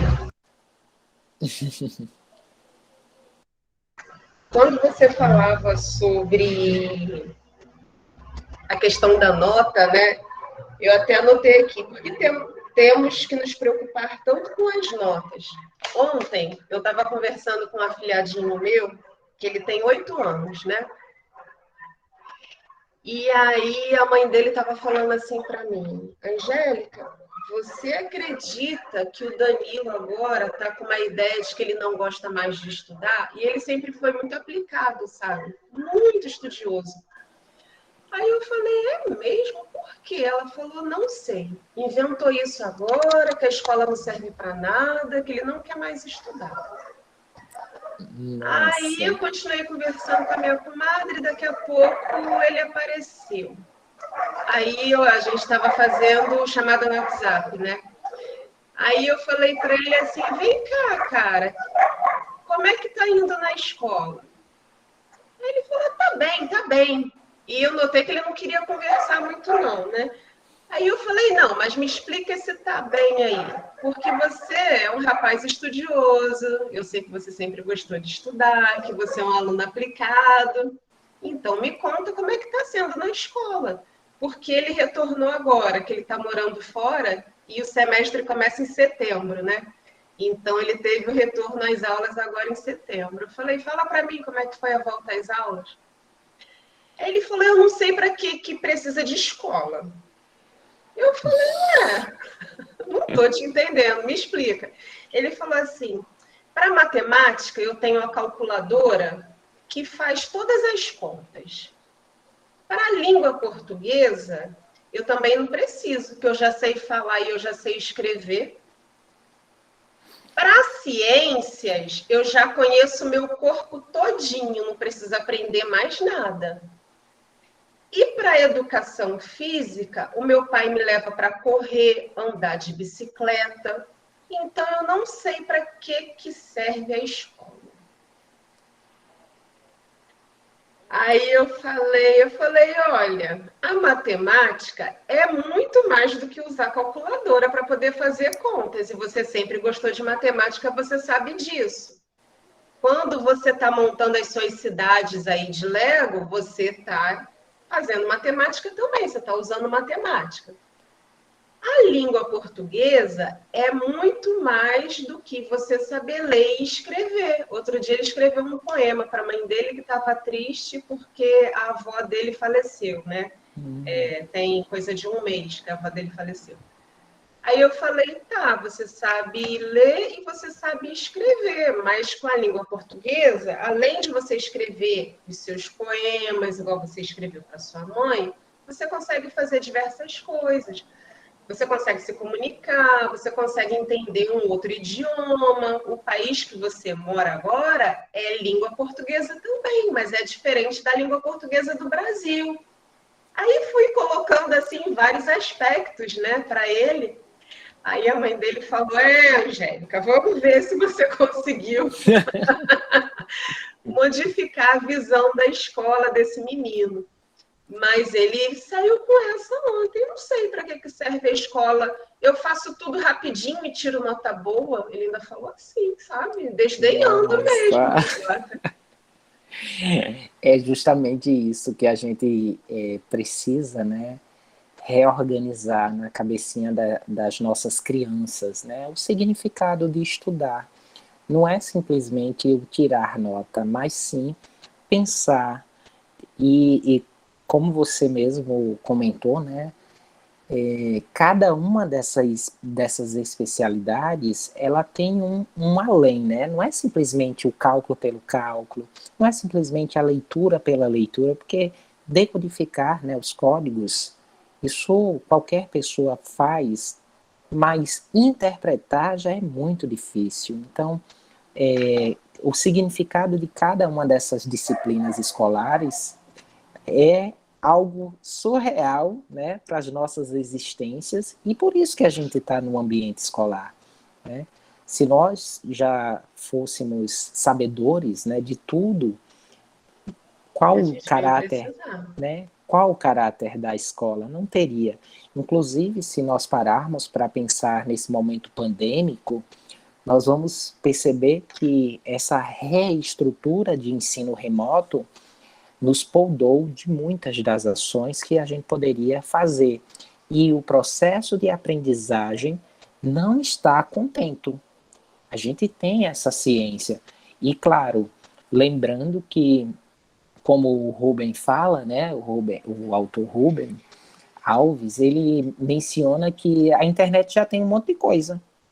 Agora, o conhecimento, a internet não tem como fazer com que vocês tenham esse conhecimento. As informações, sim, mas esse conhecimento é cada um de nós que vamos reorganizar e significar nas nossas cabeças. É verdade. E você fala isso muito bem quando você fala sobre a mobilização dos saberes na sala de aula, né? E você Isso. traz aspectos relacionados a todos todas as áreas de conhecimento, digamos assim, né? Para não falar sobre todos os conteúdos. Eu vou passar a palavra agora. Oi, pode falar. Eu queria... Não, pode deixar para o Everaldo. Eu acho isso, que é ele mesmo. Olá, bom dia. Bom dia. Assim, professor Francisco Jonathan, é isso? Se você chamar ele de Francisco na rua, sim, ele não vai responder, com certeza. É que está aparecendo aqui só o nome. Até eu já tinha esquecido que o DJ é Francisco. Eu lembrei hoje quando eu vi teu nome escrito aí. Professor, parabenizar pela sua fala, pela palestra, foi muito legal. E assim, alguém falou aí, eu não estou lembrado agora quem, a sua palestra, né, algumas partes me fizeram lembrar, agora eu não lembro o nome da professora, não sei se é Rafaela, que falou sobre insubordinação, acho que a Angélica lembra. Não, Everaldo é docente orientador do Núcleo de Pedagogia, mas a formação dele é em Química, só estou te apresentando mais ou menos. Quem falou sobre insubordinação criativa foi a Daniela Semani. Olha, Rafaela, né? Daniela Semani. Tá. Bom, se fosse na prova do professor Joel, você ia considerar aí que o certeza, ela, né? O ela. 0,25, eu ia ganhar um ponto aí. Bom, a Angélica falou, né? Eu sou formado, a minha formação inicial foi em licenciatura em Química, né? Licenciatura em Química. Eu fiz o curso pela UFPA. E eu lembro que quando eu saí da universidade, né? Eu passei 2 anos como bolsista de iniciação científica e tudo. E quando eu chego na sala de aula, passei 1 ano dando aula de Química para adolescentes, né, ensino médio, que não queriam aprender Química. Não daquela forma como eu estava ministrando as aulas. Assim, eu acabei me tornando um formador, né, de químicos para gente que não queria ser químico. E aí eu comecei a receber muitos questionamentos dos alunos, né? Até que um dia um aluno me perguntou assim: professor, com todo respeito, o senhor acha que a gente tem condições de uma sexta-feira, era um horário da manhã, numa sexta-feira, depois do intervalo, depois de assistirmos aula de língua portuguesa com o professor fulano e 2 aulas de história com o professor fulano, a gente tem condições de assistir 3 aulas diretas de química do senhor, o senhor falando de química orgânica, um bocado de Czinho, um bocado de Hzinho, um bocado de tracinho. Aí ele falou assim: professor, eu lhe respeito muito, mas eu vou sair da sala. Eu lembro o nome dele, Ronald. Eu falei: Ronald, pode sair. Mas na sexta-feira que vem, eu queria que você voltasse disposto a assistir a aula que eu vou dar. Aí ele: tá, tudo bem. Depois eu descobri que ele queria ir jogar uma bola, né? Que ia ter, mas aquilo me tocou muito, né? E eu cheguei na sala dos professores, eu era novo na escola, não conhecia muita gente, e tinha uma professora lá, professora Joanice Coutinho, professora de biologia, hoje já é aposentada. E eu perguntei a ela: professora, como é que eu faço para me tornar um professor? Aí ela disse assim mesmo. Aí eu disse assim: eu tenho que fazer uma pós-graduação? Aí ela disse: você já é graduado? Eu disse: sou. Aí ela falou: meu filho, tudo que você fizer agora, depois da sua graduação, é uma pós-graduação. Mas eu te aconselho a procurar uma especialização, a procurar talvez um mestrado, algo na área de educação. Eu tinha dito a ela, né, que eu era licenciado em Química. Aí ela disse: pois é, Química, Física, Matemática.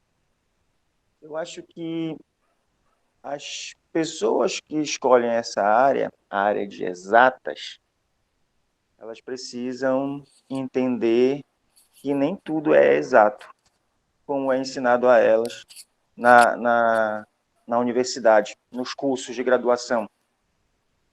E assim, a partir desse papo com ela, né, eu fui me tornando amigo dela, hoje a gente troca mensagem, ela pergunta da minha família e tudo, a gente é amigo. E eu fui fazer um mestrado. E assim, muito parecido com o que o professor Joelso falou, eu deixei de ser aquele professor que vai atrás daquele resultado exato, né?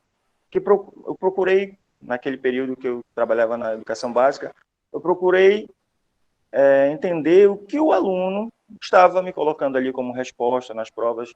Comecei a colocar seminários nas aulas, né? Isso, claro, depois de ter feito o mestrado e entendido um pouco mais a minha função de fazer esse diálogo, né, do conhecimento que a escola dá, né, o conhecimento escolar, enfim, que é ministrado para o aluno, e tentar fazer essa integração com o que ele vive no dia a dia.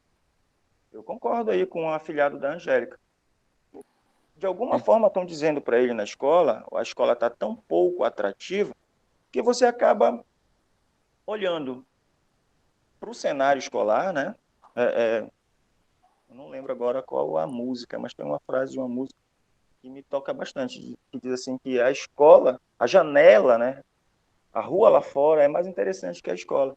E hoje nós temos cada um com a sua janelinha na mão, né? Que são os celulares. Você entra na sala de aula, os alunos estão assim, vidrados na tela do celular, e o professor está se esgoelando aí. Está parecendo a professora aí do Charlie Brown, né? Blá, blá, blá, blá, blá, blá, né? Ele só sim, sora, não, sora. Mas, assim, dizer que a tua fala Gente, e o danado do Danilo ainda fez blá, blá, blá, blá, blá, blá para mim. Você está falando agora, eu lembrei. Nossa então, Senhora. Nós, enquanto professores, a gente precisa buscar um significado para aquilo que a gente quer ensinar. E eu que já disse isso, eu não tenho vergonha de dizer, falo com um pouco de vergonha de ter feito, mas não tenho vergonha de dizer que eu não entendia qual a função do pedagogo, principalmente na escola. E assim, as coisas foram me guiando, me direcionando para ser hoje professor do curso de pedagogia da UFOP, com a minha formação em Química, né, com o meu mestrado em Educação, E hoje trabalhando com a formação de professores, mas entendendo muito mais essa necessidade, vou colocar assim, de uma pluralidade de conhecimentos, né, que você colocou aí, que a internet hoje traz muita informação, né, e os debates acalorados que hoje eu vejo são em cima dessas informações, que muitas vezes não sabemos se são informações verdadeiras ou montadas, né? Mas as pessoas acham que ter informação, né, ou muita informação é ter conhecimento, e não é. Fazer com que essas informações tomem um significado, tornem-se um conhecimento, é muito mais difícil, muito mais complexo do que a gente imagina. O exemplo disso, que acontece, né, há muito tempo, é a nossa escola. Então, o que é que a gente tem feito na escola? A gente tem dado informação solta, informação a esmo, né? E o aluno não consegue fazer com que essas informações se tornem um conhecimento básico, um conhecimento necessário para a vida, para o dia a dia. Não é para se formar numa universidade, não é. O professor ele precisa entender que quem chega a uma universidade se forma, né, e vai numa pós-graduação, né, fica tirando os 10 da vida lá, como o personagem falou, ele acaba sendo assim um ponto fora da curva dentro da sociedade que a gente tem. O ideal é que fosse, né, digamos assim, que a maior parte dos alunos que a gente trabalha na educação básica chegasse a esse ponto, né, de buscar uma graduação, uma pós-graduação, enfim. Mas não é bem isso que acontece. E a gente precisa entender que essa formação que nós estamos tentando repassar ao nosso aluno hoje, né, no caso aqui no Residência Pedagógica, é para mostrar a realidade. E ontem, por exemplo, numa das apresentações, o aluno falou assim, não, olha, essa aqui é a foto da escola. Eu cheguei lá na escola, parecia aquele cenário de uma coisa abandonada, de um prédio abandonado. E é essa sensação que nós, professores, temos quando a gente chega também na escola, né, na sala de aula, num dia de aula que nós, humanos, estamos mal, né, por algum motivo, e a gente precisa entender que vai ter dia, ou vão existir, né, alunos ali também que não estão bem, que passam por problemas, enfim. Mas tudo isso, tu não aprende na graduação. É verdade. Tudo isso tu vai aprendendo. São os saberes experienciais. Exato. E aí, né, a gente acaba tendo que entender que a gente vai estar em um contínuo processo de formação. Não só uma formação continuada, mas um contínuo processo de formação daquilo que a gente iniciou. Por exemplo, eu me considero uma pessoa ou um professor totalmente diferente daquele que pegou lá o diploma em 2000. Uhum. Totalmente diferente. Mas aquele que pegou o diploma em 2000 é, hoje, uma base para esse professor de 2021. A gente não pode deixar, mesmo as experiências consideradas negativas, a gente não pode descartá-las. A gente precisa aprender, né, com aquilo que a gente fez de errado. A gente precisa, ou, assim, não colocar o termo errado, assim, mas, assim, aquilo que a gente fez de pouco significativo, né, dentro daquilo que a gente fez, a gente precisa ter um entendimento de como a gente pode melhorar, ou de como a gente melhorou, ou de como a gente está tentando melhorar. Então, a formação que hoje nossos alunos estão recebendo é uma formação que vai sofrer mudanças extremas na continuidade do processo, mas que sirva de base, né, e que seja uma boa base para que lá na frente, né, num período que eles sentem, pensem, ressignifiquem a sua forma de ver o mundo, a sua forma as suas metodologias, né, as suas práticas de sala de aula, né, que eles tenham, assim, a segurança de que eles tiveram uma formação sólida, uma formação, vou usar o termo aqui, uma formação boa, né, e fértil, para que eles possam, dentro das suas características, a gente viu assim, nós temos alunos aqui que são muito criativos, né, eles são muito disciplinados, né, e dentro disso, que eles possam ter essa possibilidade, dentro daquilo que o senhor colocou na sua palestra aí, ter essa possibilidade de se questionar, de indagar, né, de se angustiar, muitas vezes, com aquilo que ele planejou, não conseguiu fazer, replanejar, né, tentar fazer de novo, e é nesse ritmo que a gente vai vivendo o processo docente, né? Ser professor, eu imaginava que seria fácil. Como as pessoas falam para mim, é muito fácil ser professor. E eu fico olhando assim, onde é que é fácil ser professor? Não mesmo. Não mesmo, São né? É porque as pessoas não são sabem. São construções o tempo todo, né? A gente... E são essas pessoas, muitas vezes, que modam a escola do jeito que o Danilo, né, tem visto. Né? Eu não preciso fazer tal coisa porque eu tenho, no caso aí, a calculadora que faz. Agora, pergunta, como é que a calculadora funciona? Vai dizer, põe uma pilha. E a pilha? Por que ela faz a calculadora funcionar? Quer dizer, são coisas que você vai... Eu atuo também num clube de ciências, aqui na UFOPA, TJI. Assim, o que a gente aprende, eu acho que eu aprendo muito mais do que ensino qualquer coisa ali. O que a gente aprende com as crianças, né, com aquilo que elas trazem e com a maneira que elas têm de ver o mundo, eu fiz até uma comparação, assim, um dia. Um menino de 10 anos, hoje, e eu me lembrando dos meus 10 anos de idade, nossa, como eu era o homem das cavernas perto das crianças de 10 anos de hoje. Da maneira como elas dialogam, da maneira como elas argumentam, né? Assim, é incrível. A era é outra, né? A era da tecnologia. Totalmente. Isso. E se a gente ficar com aquele conhecimento que a gente pegou lá na graduação, né, na época, da década de 90 e tudo, a gente não consegue dialogar hoje, professor universitário, com uma criança de 10 anos. Então, a gente precisa estar, né, em contínua formação, em contínuo... buscando sempre, né, vou usar o termo aqui, atualização daquilo que a gente quer ser, né, enquanto professor. Só para concluir, no semestre passado, dando aula, e aí terminou a aula, era uma aula para uma turma iniciante na universidade, né, para calouros, digamos assim, e depois toco o telefone. Tocou meu telefone. Uma pessoa se identificou como mãe de uma das alunas daquela turma. Perguntou se eu tinha disponibilidade para ter uma conversinha com ela. Eu imaginei, caramba, será que eu falei alguma bobagem aí? A mãe ouviu. Aí ela disse assim, professor, o senhor tem pós-graduação? Eu disse, tem.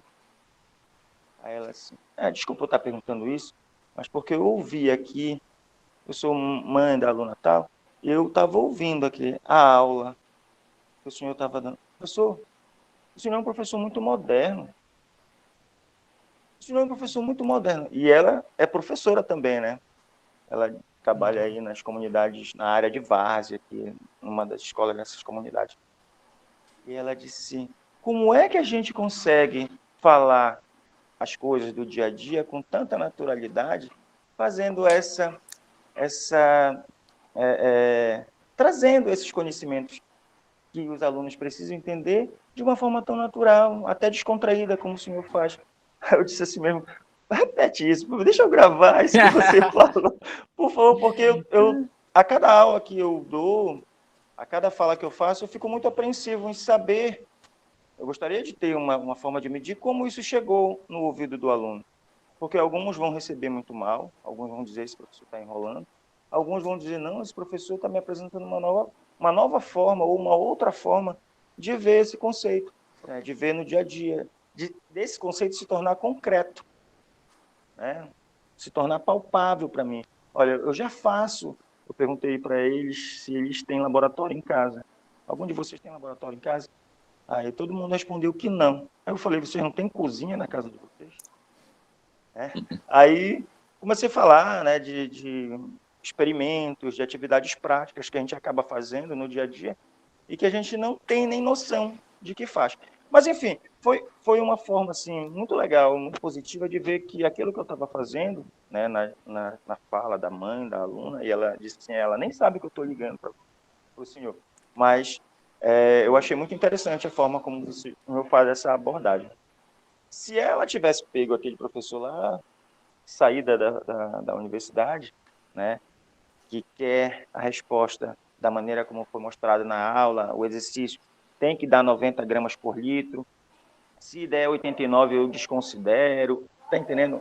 Aquele professor de exatas não tinha essa noção, né, de que as coisas devem ser vistas, né, de uma forma mais integral, mais integrada ao mundo que a gente vive. Às vezes a gente é muito específico naquilo que ensina, né, e eu falo isso diretamente para o professor de matemática, tá? E a gente esquece de outras áreas das outras áreas do conhecimento que a gente precisa ter pelo menos uma noção, né? Conversando outro dia com um colega, ele disse assim, olha, eu vou fazer um curso de psicologia, porque eu trabalho com educação e eu preciso entender um pouco mais, né, como as pessoas pensam, né, como as pessoas agem, como elas observam o mundo, porque eu tenho a minha visão, mas eu trabalho com um público que vai ter visão diferente daquilo. Ele está fazendo o curso de psicologia, né? Demora muito ele fala aí. Mas, assim, eu agradecer de fato a tua... Desculpa ter me alongado, eu me empolgo Tranquilo. também. Agradecer pela tua fala. E já falei muito aqui, que esse evento foi muito além das expectativas que a gente criou inicialmente. E está sendo muito bom participar e é uma pena que está acabando. Mas obrigado, TJ, é isso? Sim, sim. Muito obrigado pela tua fala e pela tua participação aqui com a gente. Obrigado. Então, sem querer me alongar também, que eu sei que já está na hora do almoço, né? O pessoal já até deve estar todo mundo aí faminto.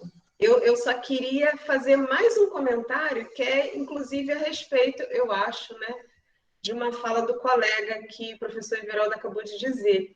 Quando você passa aquele vídeo lá da série Terra dos Homens, né, do Acerola Sim. E do Laranjinha, só para contextualizar, o cenário, né, entre si, passa numa das maiores favelas da cidade do Rio de Janeiro, que é a Cidade de Deus, né? É um bairro, é como uma cidade mesmo.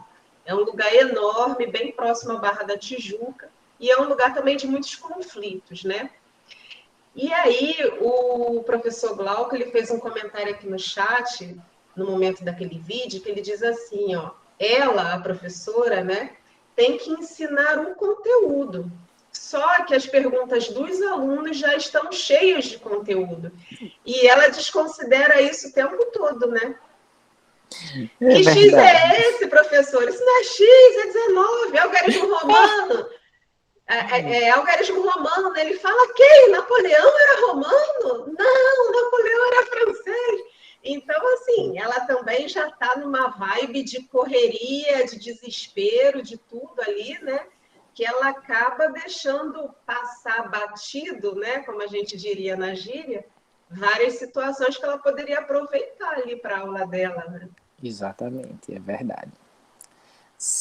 Olha, aquele vídeo eu vi em uma palestra de uma professora que ela mora em Portugal, mas é brasileira, eu esqueci o nome dela agora, mas eu vou lembrar. Ela passou, se eu não estou enganado, no evento de ensino da UBRA.